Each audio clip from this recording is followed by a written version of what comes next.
Thanks for nothing, Alexandria Ocasio-Cortez.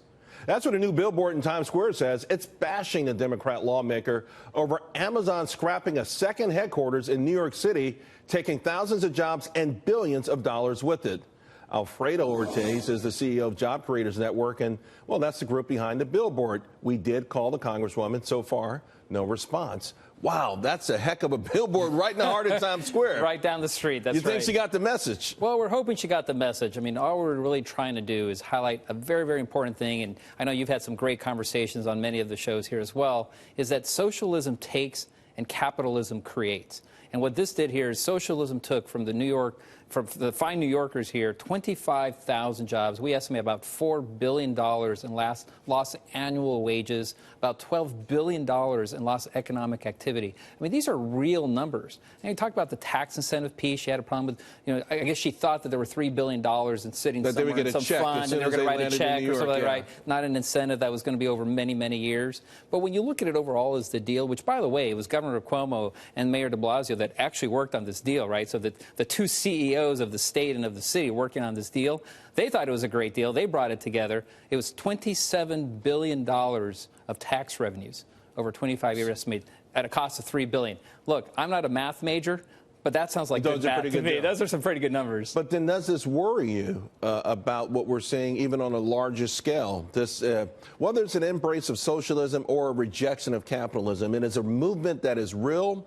It's got amazing wind in its sails. You have a lot of people who are dissatisfied with really, I mean, we're right now an economic juggernaut and they're unsatisfied. What happens at the next recession? Yeah, so I think what it is it's just really a lack of education. I mean, I think this is one of the things, and in fact, I think on one of the morning shows, the other shows on CNBC, actually, Andrew Ross Sorkin actually said this is one of the dumbest things he's ever seen. I mean, this has just made no sense whatsoever. A huge opportunity, but it was the lack of education, I think, in terms of how policy really impacts people overall and how policies work. We need to do more of that. We need to teach people more in simple terms. Well, how do you teach someone, if someone, let's say, the third generation in the housing projects, right. And they keep seeing rich, wealthy guys. Alfredo, you got on a nice suit, a nice tie, and you're talking to them.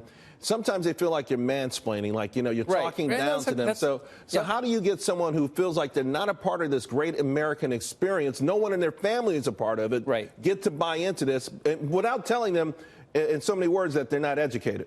Look, I think when 70% of, let's say, of New Yorkers said they liked this idea, they want it, and it still went away because one person, frankly, who wasn't even representing the district, basically talked it away, right? When they see that happening, they go, we'll never have a chance of this American dream. So we got to break it down into the opportunity that exists for people to take advantage of this American dream. And we talk about the tax revenues and the incentives, but I want to focus on the lost economic activity that was going to happen there in Long Island City. Think about the pizza guys, the deli guys, the shoe shine guys, the dry cleaners. I mean, these are the real people of America, hardworking Americans that have an American dream, who all of a sudden lost that opportunity to take advantage. Think of all the companies, all the people that had to service something like an Amazon headquarters. I mean, an unbelievable opportunity. And by the way, Charles, remember, there are other companies that would have come to help service Amazon. Sure. So this would have built upon itself. I mean, I can see why the governor and the mayor decided to do this. It was a good thing for New York. And unfortunately, she made a call here that, frankly, she shouldn't have made because she doesn't even cover that district, for heaven's sake. Yeah, although some of the local politicians, you mentioned how the two captains in New York were sort of quarterbacked this. There were some local politicians who were upset they weren't part of the process.